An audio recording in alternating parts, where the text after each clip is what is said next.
Ayol dahshat bilan hamkasbining yuziga qarardi. Uning yuzi oqib tushayotgandi. Unga hech qanday kislota yoki boshqa g'ayritabiiy eritma sepilmagan. U qilgan yagona narsa ofis pardalarini ochib, quyosh nurini ichkariga kirgizgani edi. U ofisdagi boshqalar kabi hamkasbini eritayotgan nurdan uzoqlashdi. U tezlashtirilgan videodagi yonayotgan sham kabi tez erib, qichqiriqlari g'uvillovchi pufakchalarga aylandi. Ayol ko'rayotgan narsalarga ishonish qiyin bo'lsa-da, buni qabul qilish kerak. Faqat shu yo'l bilangina omon qolish mumkin. Keyingi voqealar xotirasida xira aks etadi. Quyosh ofis shifti ustidan o'tib, nur polga taraldi. Nurga tushgan har bir kishi noma'lum bir his tufayli joyidan qimirlay olmasdi. Avval ular terlab, nam, qo'l loydek bo'lib qolishardi. Keyin erish boshlanadi. Terilari muzqaymoqdek erib, qo'l kiyimlari ustiga tomadi va loy uyumiga aylanadi. Hamma vahimada, lekin ayol tez fikrladi. Balki ichki hayvoniy instinktlari sabab u tezda yon devor ortiga yashirindi. Yaqinlashayotgan tabiiy yorug'likdan qochdi. Ofisdagi hamma tezda erib ketayotgan bir paytda u bir lahzalik farq bilan omon qoldi. 20 daqiqa oldin u Excel fayllarini to'ldirib, kompaniya yig'ilishi uchun choraklik daromad hisobotini tayyorlayotgan edi. Endi esa yig'ilishdagi odamlarning aksariyati bir uyum loyga aylangan. Keyinchalik u haqiqat ancha dahshatliroq ekanini bilib oldi. Lekin buning uchun hali vaqt bor. 1 soat davomida hech kim qimirlamadi. O'liklar yerda jelega o'xshash harakatsiz suyuqlik holida yotardi. Tiriklar esa yashiringan, kimdir yig'laydi, kimdir esa hayratdan qotib qolgan. Omon qolish rejimidagi ayol hamma narsani diqqat bilan kuzatib, voqealarni izohlashga harakat qilardi. Bu quyosh yoki quyosh bilan bog'liq nimadir, yoki havoda tarqalayotgan biror moddami? Sun'iy ong boshqaradigan nanovirusmi? U hali ham yetarli ma'lumotga ega emas. U bilmaydigan narsa shuki, bu global miqyosdagi falokatning birinchi domino toshi xolos. Oq uyda hukumat soliq islohoti va byudjet muvozanati haqida munozaralar olib borayotgandi. Pentagondagi muzlatgichlarga kola yoki Pepsi qo'yishni muhokama qilayotgandi. Prezident qonun loyihalarini imzolayotgan paytda avval kabinet derazasidan o'tayotgan nur g'ayritabiiy o'zgarishga uchraydi. U buni sezmadi ham. To qo'l ostidagi qog'ozga g'alati tomchi tushguniga qadar. Bu qog'ozda yangi davlatlararo transport loyihasini moliyalashtirish haqida so'z borgan edi. Tomchilayotgan narsa bu uning yuzi. Mislsiz charchoq bilan prezident stolga egiladi va stol ustida erib ketadi. Agar xizmat xodimlaridan hech bo'lmaganda bittasi qattiq holatda qolganida, ehtimol signal bergan bo'lardi. Xuddi shu holat Kanada, Avstraliya, Meksika va Shimoliy yarimshardagi barcha davlatlarda ham sodir bo'ldi. Ko'chalar va supermarketlarda ham xuddi shu voqea. Nur borliqni yaratadi yoki yo'q qiladi. Linoleum va betonlar bir vaqtlar odamlar bo'lgan shakllar bilan qoplangan. Ayniqsa, achinarli bir manzara, bir juft etiklar va bukilib yotgan kiyimlar. Yonida esa bolalar arvachasi, bo'm-bo'sh. Faqat biroz suyuqlik qolgan. Nur hammani teng taqsimladi. Ko'chalar sayyohlardan qolgan loyqa izlarga to'la. Deraza tozalovchilar o'z platformalarida tozalamoqchi bo'lgan derazalarni ifloslantirib turibdi. Ko'cha burchagida yo'l kesib o'tmoqchi bo'lganlar kanalizatsiya quvurlariga oqib ketardi. Smenalar almashish oralig'ida tanaffus olish uchun toza havoga chiqqan ishchilar esa ko'p o'tmay o'tloqqa singib ketmoqda. Piza minorasidagilar ham, Eyfel minorasidagilar ham panjaralardan tomchilab tushardi. Buyuk Xitoy devoridagi sayyohlar ham, Moskva Qizil maydonidagilar ham shaklsiz massaga aylangan. Giza piramidalariga tikilgan nigohlar, Polsha kafelarida o'tirganlar, Amazon daryosining suv yo'llarini o'rganayotganlar hammasi bir xil taqdirga duchor bo'lishdi. Uzoq urushlar bilan barbod bo'layotgan mamlakatlarda AK-47 va granatalar tutgan jangchilar to'satdan o'zgarishni his qilishdi. Qurollar yerga tushdi, chunki askarlarning qo'llari ortiq ularni tutib tura olmasdi.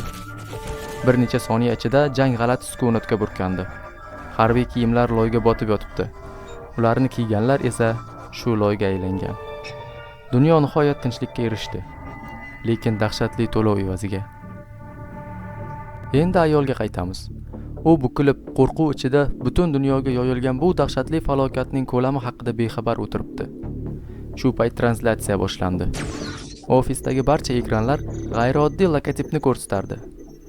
Dinamiklar orqali o'zini administrator deb tanishtirgan kimsa gapirardi. U SCP fondi deb atalmish guruhda ishlaydi. Bu falokatni to'xtata oladigan yagona tashkilot. Hech bo'lmaganda ular shunga ishonadi.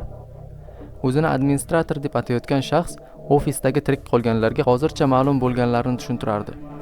Quyosh nuri qandaydir tarzda xavfli tus oldi.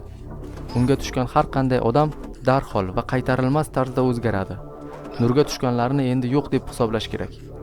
Administrator kechgacha kutib, keyin ular ko'rsatgan SCP fondi izolyatsiya maydoni manzillaridan biriga borishni maslahat berdi. Bularning barchasi xuddi qo'rqinchli tushga o'xshaydi. Xabarlar qayta-qayta yangrardi. Oxir-oqibat bu ayol uchun shunchaki oddiy shovqinga aylandi. Uni apokalipsis haqida o'ylashga vaqti yo'q. Dunyo, ofis, hatto o'zi haqida ham qayg'urmayapti. Uning butun xayoli yolg'iz oila a'zosi, singlisida edi. U mamlakatning narigi tomonida, biznes safarida. 3000 kilometr uzoqlikdagi qandaydir bema'ni yovvoyi tabiat lagerida. Agar u ham quyosh nuriga tushib qolgan bo'lsa-chi? Yo'q, bunday bo'lishi mumkin emas. U juda aqlli. Albatta u omon qolgan bo'lishi kerak. Ofisdagi omon qolganlar qorong'uda to'planib o'tirgan paytda ayol telefonini oladi va xavotir ichida kontaktlarni izlardi. Uzoq kutishlardan so'ng oxir-oqibat u singlisining ovozini eshitdi va yelkasidan tog' ag'darilgandek bo'ldi.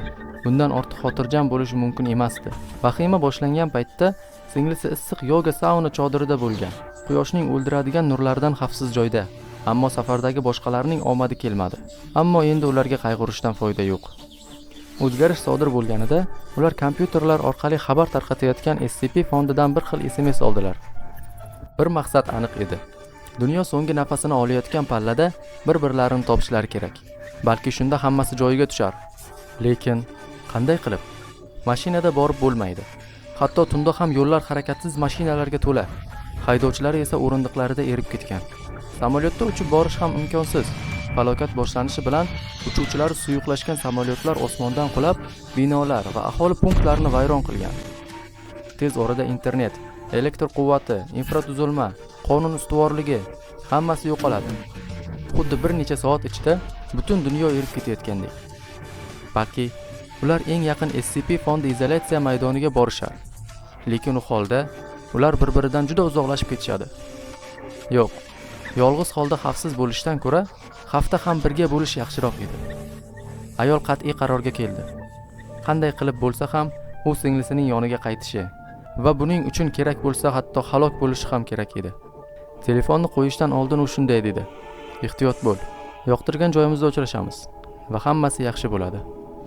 Bir hafta o'tgach, ayol tashlandiq avtomagistral bo'ylab to'xtab qolgan mashinalar orasidan o'tib borardi. Sovuq, oysiz kecha. Faqat shunday tunlar nisbatan xavfsiz hisoblangan. O'tgan bir necha kun ichida ayol dahshatli va aql bovar qilmas narsalarga guvoh bo'ldi. Ba'zan hatto oy nuri ham o'ldirishi mumkin edi. U tavakkal qila olmasdi.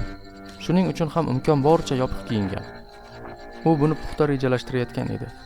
Egnida o'zida bor kiyimlar va yo'l bo'yi do'konlardan olgan narsalarining aralashmasi. Ichidan tanani to'liq qamrab oluvchi suv kostyumi, uning ustidan maxsus sport kiyimlar, ustidan esa qora yomg'irpo'sh, qalin etiklar va qo'lqoplar. Boshida balakvala, ko'zlarida esa qora ko'zoynak. Hisob kitoblariga ko'ra, tanasiga zarracha ham yorug'lik yetib bora olmaydi. Faqat shu yo'l bilangina omon qolish mumkin. Va yana singlisini umidsiz qoldirishni xohlamasdi. Nafas olayotgan ekan, umid bor. Har kuni sirli SCP fondidan yangi uzatmalar efirga chiqardi va hanuz ishlayotgan qurilmalarga yetib borardi. Har bir yangi xabar avvalgisiga qaraganda ko'proq umidsizlikka to'la edi. Ularning barchasi fuqarolarni eng yaqin izolyatsiya hududiga borishga chaqirardi. Lekin so'nggi paytlarda ular g'alatiroq takliflar ham berishardi. Oxirgi uzatmada ular agar ovqat topilmasa, bir vaqtlar odam bo'lgan loyiqa to'plamlaridan ozroq yeyishni maslahat berishdi. Bo'g'ilib qolmaslik uchun kichik bo'laklarda. Ayol bunday qilishdan ko'ra ochlikda o'lishni afzal ko'rardi. Lekin kim biladi, ochlik va umidsizlik odamni nimalarga majbur qiladi. U to'xtovsiz yurardi. Yelkasidagi xalta tinimsiz chayqalardi. Dastlab u juda og'ir tuyulgan bo'lsa-da, kun o'tgan sayin bunga moslashib qoldi. Unda asosan omon qolish uchun zarur narsalar bor edi. Qo'shimcha kiyimlar, qalin ko'rpalar, yig'iladigan mat, agar quyosh chiqqanda boshpana topilmasa, o'rnatiladigan chodir. Yana ko'p miqdorda energetik ichimliklar ham bor edi. Ular tun bo'yi yurishga yordam berardi. Aks holda, u ham mashinalardagi bechoralar holiga tushishi mumkin. Insoniylik ularga qaramaslikni buyursa ham, bu manzara hamma joyda. Qon yo'q, ammo haqiqiy qirg'in bor. Ba'zilari yolg'iz haydovchilar, ba'zilari bir oila edi. Endi esa hammalari bir xil loyga aylangan. Balki ular shunchaki safarga chiqqandir yoki ishdan chiqib ovqatlanishni rejalashtirayotgandir. U jirkanib boshini chayqadi va yurishda davom etdi. Ularga o'xshab qolmasligi kerak. Bunga haqqi yo'q. U bir e'tiborini yurishga qaratdi. Quyosh chiqqunigacha pana joy topishi va yana qancha yurish kerakligini hisoblash kerak. Qizig'i shuki, bir vaqtlar u qorong'udan qo'rqardi. Endi esa faqatgina zulmatda xavfsiz bo'la oladi. Shu payt to'satdan orqadan g'alati shovqin eshitildi. U birdan orqasiga o'girildi va hozirgina yonidan o'tib ketgan mashinalarda qandaydir qorong'u soya harakatlanayotganini ko'rdi. U yerda kimdir uxlayaptimi? Balki yovvoyi hayvonlardir. Yo'q, haqiqat bundan ancha yomonroq. Ayol tushunib yetdi. Mashina ichida erib ketgan qoldiqlar harakatlanmoqda. Demak, ular hali o'lmaganmi? U dahshat ichida qotib qoldi. Loyqa to'plamlar ko'tarildi. Mashina oynalariga urilib, singan derazalardan tashqariga sirg'alib chiqdi. Ular juda katta. O'zlaridan shilliq loyga o'xshash iz qoldirib harakat qilishardi. Mana do'stlar, birinchi qism o'z nihoyasiga yetdi. Keyingi qism chiqishi uchun like bosing, obuna bo'ling. Nimaga bilmadim, lekin tomoshabinlarning 94% videolarimni obuna bo'lmasdan kuzatishar ekan. O'shalarni ham diqqatiga, keyingi videolar chiqishi uchun obuna bo'lib, like bosishni unutmang. Keyingi qismlarda ko'rishguncha, xayr do'stlar.